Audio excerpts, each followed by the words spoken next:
Here we are again, folks. Brother Peter with tidbits from the Word. We're going to take a look at Proverbs chapter 1. In Proverbs, this is a book that was put together by a king named Solomon, the son of David. And he had a purpose in what he was saying. He asked God during his life for some wisdom, and God gave him the wisdom he asked for, which was the wisdom of the world. He had the knowledge of spiritual things, but he had not the wisdom to follow those things the way God would have had him follow them. Found himself mixed up with women from different cultures, following different gods and doing different things. And he found himself later on in his life, because of that, following, bowing down, and doing things to other gods other than the God of heaven. The very God that intentionally gave him a gift. And we know that in Hezekiah, there are additional proverbs. And Hezekiah has a collection of them also. We know that if you go from A to Z, A would be the beginning of young people and instruction, and Z would be the perfect wife, or the wife that was like the women were when America was first founded. And that's a good scenario there. And then we have some words of another man in here called the words of Agar. And the words of Agar, when they come up, are for us to see also.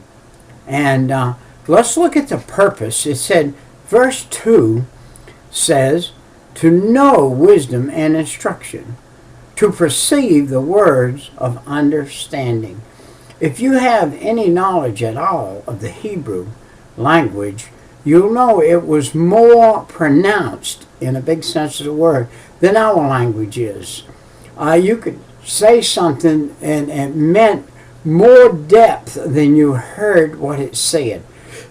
So these are instructions of some of the proverbs are considered comparisons, comparing one thing to another, and you do the deduction. Is a wide range of pronouncements, including the byword. Jeremiah 24:9 gives us a hint to the word lament. And the word lament means some of these proverbs are lamenting proverbs. Do you know if a man misbehaves in the eyes of God, and the man gets his heart smited and sees he's misbehaving in the eyes of God, he can sit down and write an adverse proverb, a proverb that would take you from the positive to the negative. And then to get back to the positive, he has to repent and start over again. And to receive instruction, that's what some of these proverbs are. To receive justice. Now, justice in the a Jewish thing is the same as righteousness.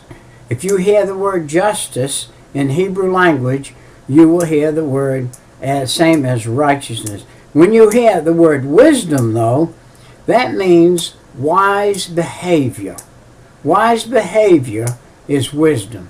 And it also, though, is explained like, for instance, a lady sitting in the old times at a spinning wheel.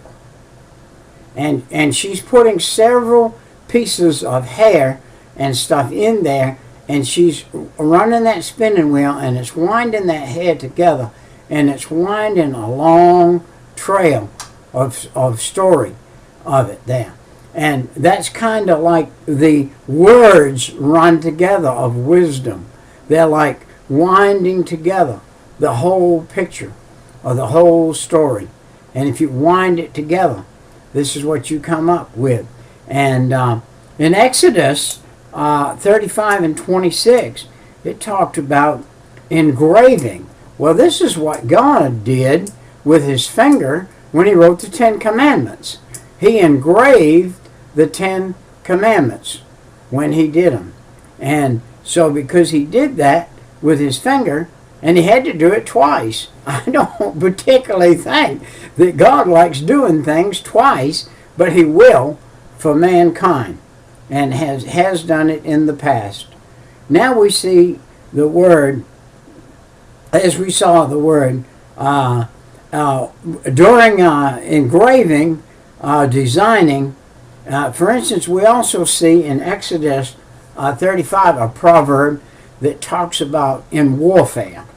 In warfare, you could write a story of warfare and to pass on to others that would be a truthful proverb of instruction and what not to do and what to do in the disciplines of life. Now, you and I go into a school and we go to a classroom and we listen to an instructor, and he's telling us the proverbs of his life that he's learned, and that another man may have took the very same course and tell us different or a different way the same thing than this man does. You could hand spin this yarn and it would be different, it'd be more puffy and everything than done on a spinning wheel. You get the same results from both of them, but one of them would be thicker than the other or different. Yet the same results. And this is like spinning of wisdom. If you and I will read it, verse 5, a wise man will hear, comma, a wise man will hear. What will he hear? Do you know that 5 men sitting under one man speaking can hear 5 different things in one sentence? It's what you hear that you hear. And if you're up to date on the way the situation is and where you are, you'll know that what you're hearing. You could hear a policeman make a statement and you would take it legally. You could hear a preacher make a statement, same statement now, and you'll take it spiritually. You could hear a boy saying it to a girl, same statement, and you'll hear it physically. And so you can hear the same statement in several different settings, and you will take it differently, and all of them mean the same thing. And so you have to be, when you're listening, or by the way, if you're passing by, a little word of wisdom right here, I've done it 1,000 times, stuck my mouth in a conversation I had no business being in. You hear 2 people talking and something said, and you're walking by and you put your 2 cents in. They're talking about something in Africa you don't know nothing about. And they think, what a fool. He walked by and said something. He don't know nothing about what we're talking about.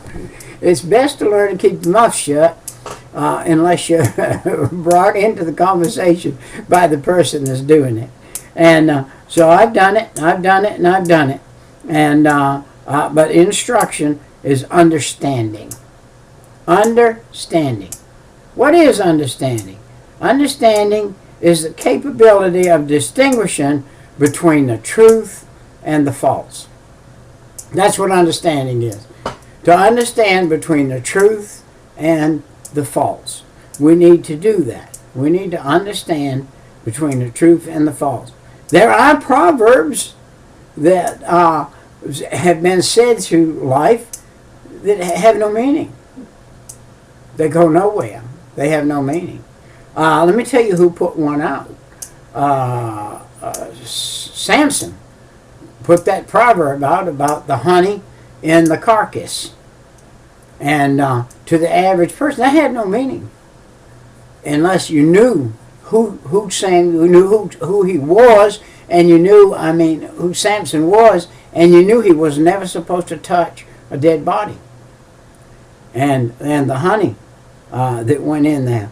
So, that's the only way you could know that proverb and have an understanding of wisdom. There are true and false there are good and bad proverbs. There are true proverbs, there are false proverbs, there are good proverbs, and there are bad proverbs. Matters must be, and what doesn't matter doesn't matter, and what does matter does matter.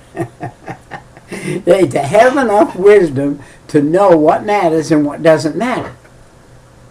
And that's important. Hey, you know I'm 73. It's took me 73 years to learn some of the things that I've done, and some of the things I even do now don't matter.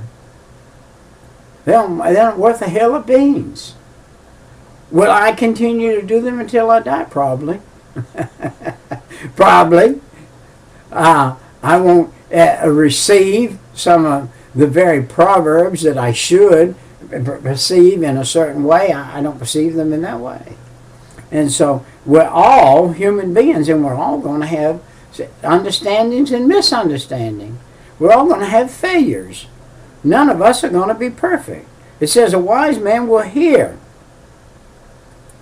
comma, and will increase learning, semicolon. Will increase learning. That's what I'm trying to do. Increase learning. And a man of understanding shall attain unto wise counsel. All that I just said is exactly as it's written in verse 5 of Proverbs chapter 1. To understand a proverb and to the interpretation, the words of the wise and their dark sayings. Wow. What makes them a dark saying? Only if you're ignorant. If you're ignorant of the Bible and studying the Bible and reading the Bible, then the sayings are very dark. If you are understanding, which I've been saved 43 years, and I've been in the Bible every day for 43 years, studying, and more studying, reading through it, listening to it, listening to preaching about it, and therefore I have a little bit of understanding of what I'm reading. And that makes it easier for me to interpret what the words of wisdom are. Let's look at verse 3. Let's back up. To receive the instruction of wisdom, justice, and judgment. Well, remember now, we said the word justice was righteousness. Let's see what the word judgment is. That's a legal term. When you get to judgment now, you're in a legal term.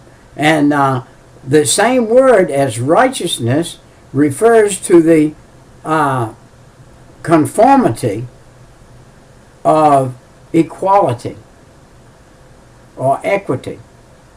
Equity is what I mean. Not equality stems off from equity. The fairness in dealing with others. Judgment and justice and equality are like God himself. He is a just God who does proper judgment, and he does it equality, equal to every soul that's out here. There are certain boundaries he sets. If you cross those boundaries, you get the judgment. If you do properly, you get proper judgment. You get good judgment. So your judgment is going to be either good or bad, but it's going to be a judgment. Now, the good part of this is that even though it's a legal term in the worldly sense, in the spiritual sense, if you say, God, forgive me for that, he says, I will cast that into the sea of forgetfulness. Now you've got justice without judgment. You made the judgment. You judged yourself guilty and said, God, forgive me, I'm guilty. And that does away with him having to make the judgment. Otherwise, if you leave it ride and don't ask God to forgive you, you have ahead of you a judgment for that work.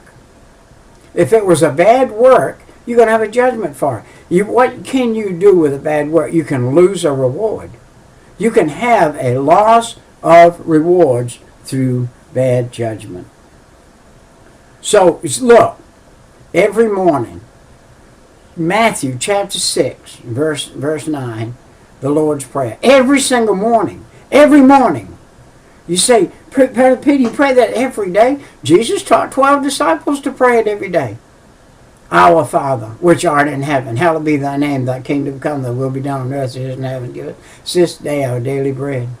Forgive us our debts as we forgive our debtors, lead us not into temptation, but deliver us from evil. For thine is the glory, the kingdom, the power forever. Amen. And that's so simple. But we see in that, give us this day our daily bread. That's what Jesus said to pray. Give us this day.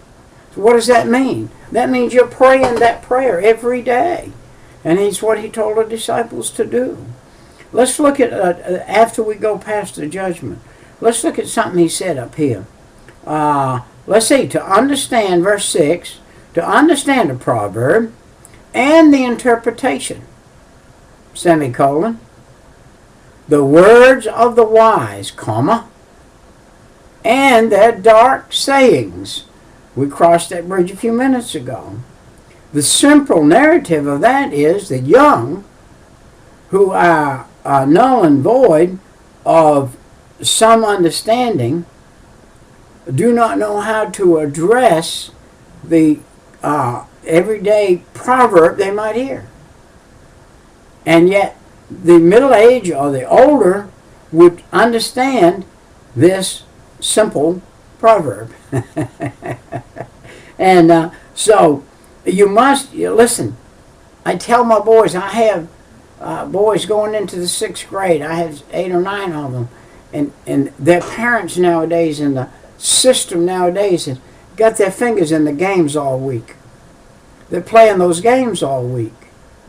And when you're trying to talk to them sensible, they'll come out with something foolish to say that has to do with something in one of those games. Their minds are being robbed by the devil and influenced by those games. So therefore, when you're reading a proverb with them, you have to sit down and you have to explain, first of all, quickly, the man that wrote them. And then what they're about. Actually, we have children today that's 12, 15 years old that know nothing about a proverb, nothing about the Bible, nothing about, couldn't sit down and write a proverb. Everybody ought to be able to sit down and write a proverb. Anybody should be able to sit down and write a proverb. Knowledge, meaning the apprehension of the reality of what the proverb's saying. That's what knowledge is. Having the apprehension, receiving the knowledge of what that proverb's saying. And the only way you can do that is get in the book. They're all like riddles, dark sayings. We find that in 6, in verse 6. Let's see, to understand a proverb and the interpretation of the words of the wise and their dark sayings. Wow. The dark sayings. Wow. It's a term of a riddle. My wife does crossword puzzles. Hey, to me, they're all dark sayings. Every one of them, they ask you this dumb question for you to put a word up there in there. And they're all dark sayings to me, every one of them. I tell my wife, I said, forget it. Don't point me looking at that. And so I can't understand those dark sayings on a crossword puzzle. But I can learn from the wise. I can learn from those who are well versed and well learned in doing such things. And so I have to be careful, and I have to use discretion on the things that I do during the day, because I am 73 and I have about a 4th grade education, and I have to use discretion on what I try to dabble in if I get out of the Bible. I've got a new book. I got a new book tonight on the doctrines of the gospel. If it wasn't on the gospel, if it was doctrines or anything else, I'd be lost as a goose. I have no idea of English. What's English? I'm learning. I'm learning what a comma or proverb. I'm learning what a semicolon is. I'm learning what a I'm learning what a noun is. I don't know what a noun is. I'm learning what a pronoun is. I wouldn't dare say right now because I'm not thinking good about it, and I'd have them all mixed up. I'd have the noun where the verb's supposed to be, and verb where the proverb's supposed to be, and the noun's supposed to be, and I'd have them all mixed up. But when I am studying. In the Bible, the fear of the Lord, in verse 7, let's look at it. The fear of the Lord is the beginning of knowledge. Do you know that I was an alcoholic at the age of 30 years old, had no fear of God, had no knowledge in my life? My knowledge was a pack of cigarettes, a bottle of beer, and a bottle of liquor at night. That was my knowledge. And that was the knowledge I used. And maybe did a little stealing, did a little wild driving, did a little wild everything. I made a tough life for my wife, that she stayed with me. But this was, the fear of the Lord came on me at 3 o'clock in the morning. November 5th, 1972, drunk as a skunk, wrecked my car. God knocked on my heart and said, your number's up, son. Either you get right now, or you ain't going to get it. I ain't speaking to you again. Wow, and I got right. I got the fear of the Lord in my heart and in my life. Turned me around, upside down, shook me out of the things of the world, and I hadn't swore a cuss word and I took a drink from that day to this. Took me a whole year to rid myself of cigarettes. What happened, Brother Peter? Why did it take you a year? Were you not wise enough to quit right then? No, I kept a room. I had to hear a preacher preach a message. And he preached this message. Have you given all to God? Do you have a room that you kept for yourself? Is there something in that room that you've kept for yourself that God doesn't like? Every time you open the door to that room, do you grieve the heart of God? And you open the door to that room and you grieve your own soul. You vex your own soul and your own righteousness. And you have to repent and feel bad. Brother David, our brother David in the Old Testament, kept him some rooms in his life. And he had to write some very, very tough psalms of repentance because he kept a room or two for himself that he didn't give to God. Even though God said when David died, he was a man after my own heart. David had some rooms that he could have turned over to God. All right, let's look, the fear of the Lord. Hey, let's look at the beginning of wisdom. What does it say here? 7. The fear of the Lord is the beginning of knowledge. I lived to be 30 years old and had no knowledge. I had run a fish plant before with 100 people, so I'd done a lot of things in my life, piles of things. Worked on a tugboat for a couple of years as a cook. I hitchhiked across the United States. I've been around the world, had good jobs, had good paying jobs, had jobs that really, if they had known I wasn't intelligent, I wouldn't have had the job. I wasn't intelligent. But even all of that, I had no knowledge.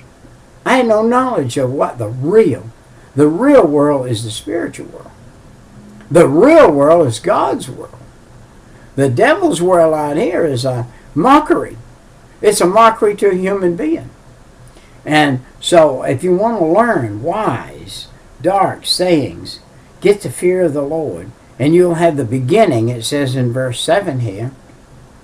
But, there's that great big but word. Wow, we saw it earlier today, or the other day when we were doing a thing on Noah. God was fixing to destroy the whole world, but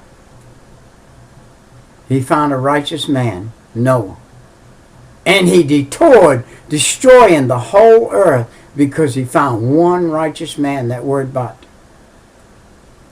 So here we are again in verse 7 of chapter 1, and we see that word but. Fools despise wisdom and instruction. Man, what a fool I was for years. And I despised wisdom and instruction. Oh, I had some worldly wisdom, but I despised the proper type of wisdom. And so, and now I'm saved. When I got saved, that. Now look at verse 8. My son, hear the instructions. There are 10. There are 10 as I study. I find there are, somebody else has studied before me, says there are 10 similar instructions to young men about wisdom, and the discourses apply to fathers, to mothers, to children, to people, to human beings. There are 10 discourses in the Bible directly hooked up to this my son deal. And that would be my daughter too. But that would be my personal. Listen to wise instruction. Listen to these things. Verse 8, my son, and forsake not the law of thy mother. Wow. I think he puts the word mother in there for this reason. Most fathers went to work, and most children, while they're children, had their mother for advice and for instruction and whatever until they got to be a certain age. And so, forsake not that which your mother told you. Your mother told you, I'm sure. Even a heathen mother would tell their child, it's wrong to lie. It's wrong to steal. It's wrong to cheat. It's wrong to swear. It's wrong to do many of these things. A wise mother would tell the child that. And he's saying, forsake not what your mother tells you here. That's what she tells you is for good reason. Verse 9, for they shall be an ornament of grace. And there's my word. Grace, that's my word. That's one I like. I'm going to do an excerpt on grace sometime in the very near future. Grace. Noah found grace. The first man, Enoch, that went with God. Elijah went with God in a fiery chariot. They found grace in the eyes of the Lord. And there are all other kinds of ways of finding grace. But anyway, let's get back into the grace under thy head and chains about thy neck that keep you from doing evil, keep you from doing bad. There's verse 10. My son, if sinners entice thee, consent thou not. This man that's writing this did the opposite on his own advice and got himself in trouble. If they say, verse 11, come with us, let us lay and wait for blood. Let us lurk privily for the innocent without cause. That was the danger of the day over there, that there were marauders who would get behind a big rock or somewhere, and an unexpected man saying, well, I got it today, I got a couple dollars in, I've got to go to the store with it and whatever, and somebody jumps up behind the rock, knocks him in the head, half kills him, steals his money, leaves him laying there for dead. And that was a big, big problem in that day. And I've got news for you. It's returned. You can't walk down the street in almost any city in the United States today with any amount of people in it. You can't walk down the street if you don't know where you are without getting your head knocked in. And nowadays they'll take your shoes, your clothes, and leave you naked. And take everything you own. So let these be chains about your neck. What the mamas taught you when you were little. The things that she said. And avoid the tempter's snares. Avoid the tempter's snares that come about. Let's look at verse 12. Let us swallow them up alive as the grave, and whole as those that go down to the pit. These are some wicked people talking here now in this proverb. We shall find all the precious substance. We shall fill our houses with spoil. These are people go out and break into your house. These are the ones, they go out and break into your house and swallow up the poor man. Break into his house, steal what he has. He said, don't you do that now. Don't do that. Don't cast in your lot. And they're saying, cast in your lot among us and let us all have one purse. He says, verse 15, my son, walk not, my son, walk not thou in the way with them. Refrain thy foot from their path. Man, my time has come and gone, my friend, and I've only got to verse 15 in chapter 1.